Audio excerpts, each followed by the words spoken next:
What's up, baggers? I'm Anthony Ione, back in the lab, this time on an episode of Cornhole 101.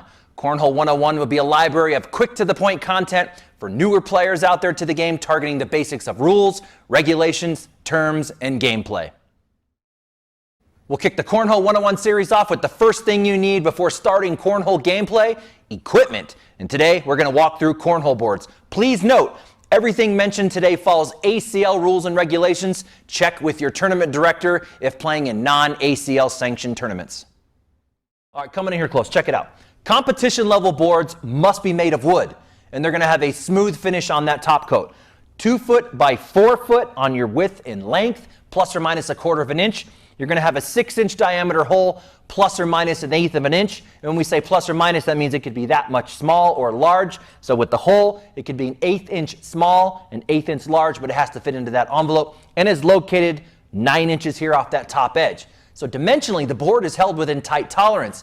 Anything out there made of plastic, concrete, we've even seen things like granite, and those tailgater series where you're going to have a much shorter length than 4 feet are not allowed in competition level play. Boards are going to have this rise off the back. That's going to define this slope of play, and that's going to be 12 inches from the top of the board to the ground, plus or minus a half an inch. Now, this is extremely important because it's going to contribute to bag speed. Also, so important to how bags react on the board, and really governing the overall play of the game is going to be this top layer and the supporting structure. Now, we won't get into the science of the different plies like Baltic versus a standard ply in this Cornhole 101 video, but think of it this way. The thicker the top layer, the better.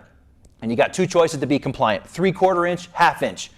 More plies, the better. So if you have a 13 ply Baltic versus a 5 to 7 standard, better.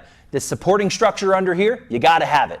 Really, the overall weight, if you pick up a set and it's super heavy versus a super light set, heavier the better. So in this case, with these Colorado Woodworks boards, we've got the 3/4 inch top, we've got the Baltic birch with the 13 plies, and we've got the supporting structure. These are top level competition boards. So for those of you out there who are still rocking those 1/2 inch tops with no supporting brace, it's time to upgrade.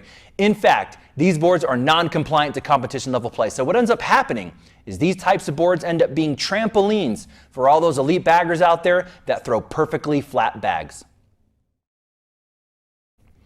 That's going to do it for today's Cornhole 101. For more advanced, quick-to-the-point content, check out the Tips and Tricks series.